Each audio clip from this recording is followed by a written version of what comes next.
నమస్తే. నా పేరు కృష్ణంరాజు వివిఆర్. మరికొద్ది రోజుల్లో ఆంధ్రప్రదేశ్ అసెంబ్లీ ఫలితాలు వెలువడబోతున్నాయి.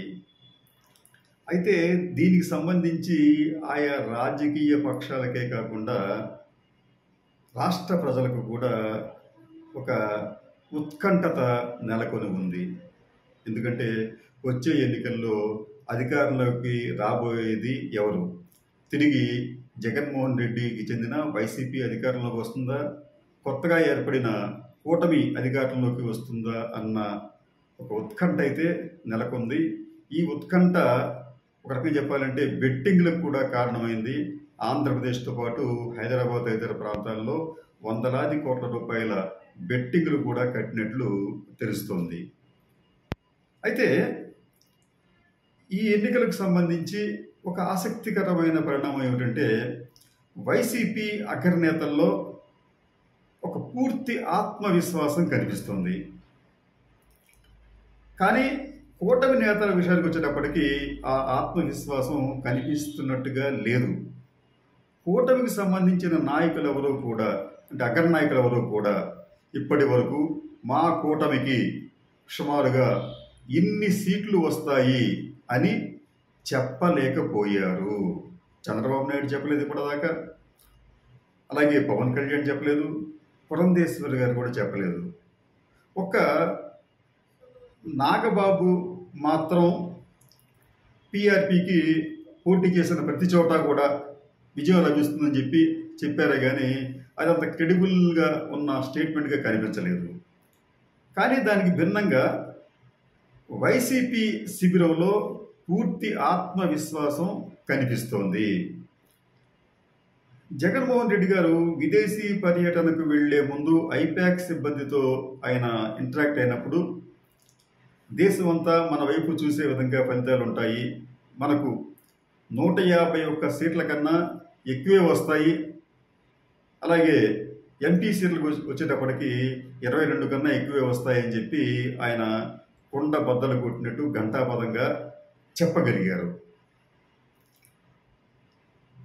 ఈరోజు విజయసాయి రెడ్డి గారు కూడా ఒక ట్వీట్ చేస్తూ చంద్రబాబు నాయుడుని ఉద్దేశించి ఆయన మాట్లాడుతూ, గతంలో చంద్రబాబు నువ్వు మా శాసనసభ్యులు 23 మందిని తీసుకున్నావు, ఫలితంగా 2019 ఎన్నికల్లో 23 సంఖ్యకే నువ్వు పరిమితం అయ్యావు, నీకు కేవలం 23 సీట్లు మాత్రమే వచ్చాయి.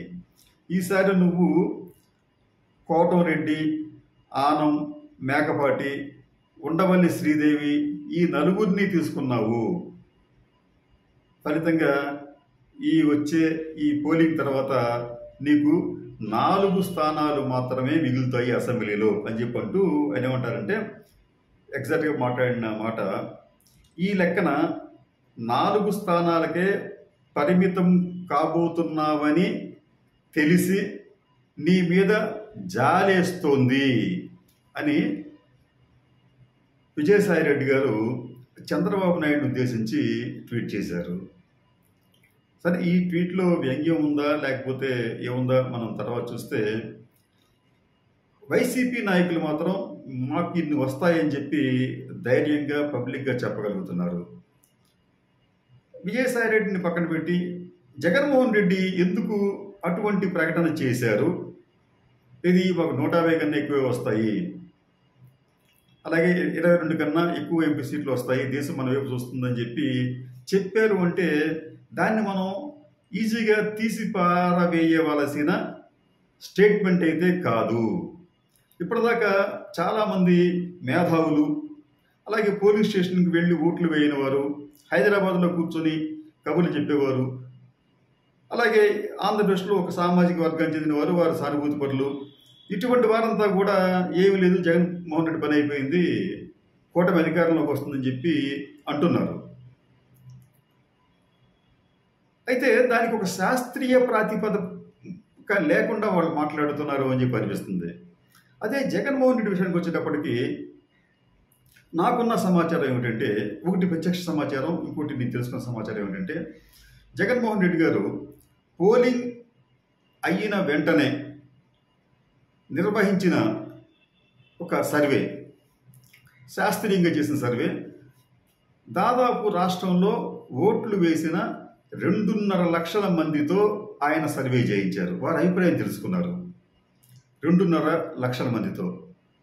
అయితే ఇన్ని కోట్ల మంది ఓటర్లు ఉన్నప్పుడు 2.5 లక్షలు సరిపోతుందా అంటే ఇది చాలా పెద్ద సంఖ్యగా దీన్ని మనం భావించాలి. ఎందుకంటే జాతీయ స్థాయిలో నిర్వహిస్తున్న సర్వేలు, మూడ్ ఆఫ్ ది నేషన్ వంటి ఒపీనియన్ పోల్స్, వీటికి కూడా వాళ్ళు మ్యాక్సిమం ఎంత తీసుకుంటారంటే 20,000, 30,000, 40,000, అంతకు మించి వాళ్ళు ఈ శాంపిల్స్ని తీసుకోరు. తీసుకోవడం కూడా అసాధ్యమే. ఏపీకి వచ్చేటప్పటికి మరీ దారుణంగా 4,000, 5,000, 10,000 తీసుకుంటారు అంతే తప్ప 2.5 లక్షల మందితో ఆయన వారి అభిప్రాయాలను సేకరించి ఒక నిర్ణయానికి వచ్చినట్లు తెలిసింది. ఈ 2.5 లక్షల మంది ఓటర్లు కూడా తమ అభిప్రాయాన్ని చెప్పిన తర్వాత జగన్మోహన్ రెడ్డి గారిలో పూర్తి నమ్మకం ఏర్పడింది. అందుకనే ఆయన గత ఎన్నికల కన్నా కూడా ఈ ఎన్నికల్లో మేము ఇంకా ఎక్కువ ఓట్లు సాధిస్తామన్న ధీమాను వ్యక్తం చేశారు. కానీ ఇటువంటి సర్వేనే తెలుగుదేశం పార్టీయో లేకపోతే జనసేనో లేకపోతే బీజేపీ చేసి ఉంటే వారు కూడా బయటకు చెప్పుకునేవారు, అవును మాకు ఇన్ని సీట్లు వస్తాయి, మాది ప్రభంజనం మాది అని చెప్పి వారు చెప్పుకునేందుకు ఆస్కారం ఉండేది. కానీ వారిని చేసినప్పటికీ కూడా ఫలితాలు వారు ఆశించిన విధంగా లేకపోతే వారు కామ్గా మిన్నకుండి పోయినా మనం ఆశ్చర్యపోనక్కర్లేదు. జగన్మోహన్ రెడ్డి గారు శాస్త్రీయంగా నిర్వహించిన ఈ సర్వేతో పాటు మరొక సమాచారం ఏమిటంటే పోలింగ్ రోజున ఏ ఇంటి వారు ఎక్కడ ఓట్లు ఎవరికి ఓట్లు వేశారు అన్న సమాచారాన్ని కూడా వాలంటీర్లు, వారికి ఉన్న ఇతర వ్యవస్థల ద్వారా ఆయన సేకరించినట్లు తెలుస్తోంది. దీనికి సంబంధించి పోలింగ్ జరిగిన తర్వాత ప్రభుత్వ సలహాదారు సజ్జల రామకృష్ణారెడ్డి గారితో నేను ఇంటరాక్ట్ అవ్వడం జరిగింది. ఆయన అడిగాను, సార్ ఇట్లా ఉంది, మరి మీ ఓటు బ్యాంకు గండిపడినట్టుగా కనిపిస్తుంది, మీకు మరి ఎన్ని సీట్లు వస్తాయని చెప్పంటే ఆయన కూడా మనం అంటే ఆయన పార్టీ అనమాట, వైసీపీ గెలవటం ఖాయం, అబవ్ 150 అన్న భావాన్ని ఆయన చాలా స్పష్టంగా వ్యక్తం చేశారు. నిజానికి సజ్జల రామకృష్ణారెడ్డి కానీ జగన్మోహన్ రెడ్డి కానీ ఇద్దరు ప్రాక్టికల్గా ఆలోచించే వ్యక్తులే. హంపక్ అంటే అబద్ధాలు చెప్పి పబ్బం గడుపుకునే రకాలైతే ఖచ్చితంగా కాదు. వీరిద్దరూ కూడా పూర్తి నమ్మకంతో ఉన్నారు. ఇది మనం ఇందాక చెప్పినట్టు 2,50,000 మందితో సర్వే ఒకటి, అలాగే ఇంటింటికి సంబంధించిన సమాచారం వారి దగ్గర ఉండటం. మూడోది, వీరికి వచ్చిన ఇంకొక నమ్మకం ఏమిటంటే ఈ పోలింగ్కి ముందు మీరే మా స్టార్ క్యాంపెయినర్లు అనే ఒక పథకాన్ని వైసీపీ ప్రవేశపెడితే దాంట్లో మీరు మెంబర్స్గా ఎన్రోల్ చేసుకోమని చెప్పంటే దాదాపు 75 లక్షలకు పైగా సభ్యులు కొద్ది రోజుల్లోనే ఎన్రోల్ చేసుకున్నారంట. ఆ స్పందన కూడా చాలా అపూర్వంగా వారు ఊహించని విధంగా రావటం కూడా వారు కొంత నమ్మకాన్ని పొందడానికి ఒక కారణమైనట్లుగా తెలుస్తోంది. అంటే ఎక్కడైనా కానీ మీరు ఇంతమంది మీరు స్టార్ క్యాంపెయిన్లు నమోదు చేసుకోమంటే ఏదో 1,000, 2,000, 10,000 చేస్తున్నారు, కానీ లక్షలాది మంది చేసుకోవడం అనేది నిజంగా అది అసాధ్యమయ్యే పని కాదు. కానీ వైసీపీలో అది సాధ్యమైనట్లుగా నాకున్న సమాచారం. ఏది ఏమైనప్పటికీ కూడా వైసీపీ శిబిరంలో పూర్తి ఆత్మవిశ్వాసం కనిపిస్తోంది. మేము చేసిన మేలు ప్రజలు మర్చిపోరు. ప్రజలు అనుచితమైన అంటే చంద్రబాబు నాయుడు గారు ప్రకటించిన అనుచితమైన ఉచితాల వైపు మొగ్గు చూపరు. వారు ఈ దేశానికే అంటే ఈ ఎన్నికల ద్వారా వారు ఇచ్చే తీర్పు ద్వారా ఈ దేశానికే ఒక రోల్ మోడల్గా ఆంధ్రప్రదేశ్ ఓటర్లు మారబోతున్నారు అన్న భావనను వైసీపీ అగ్రశ్రేణి నాయకత్వం వ్యక్తం చేస్తోంది. అంతేకాకుండా ఎన్నికలకు ముందు జగన్మోహన్ రెడ్డి గారు చేసిన ఒక సోషల్ ఇంజనీరింగ్ అంటే అభ్యర్థులను మార్చడం, అది కూడా శాస్త్రీయంగా కులాల ప్రాతిపదికగా మతాల ప్రాతిపదికగా ఆయన మార్పులు చేర్పులు చేశారు.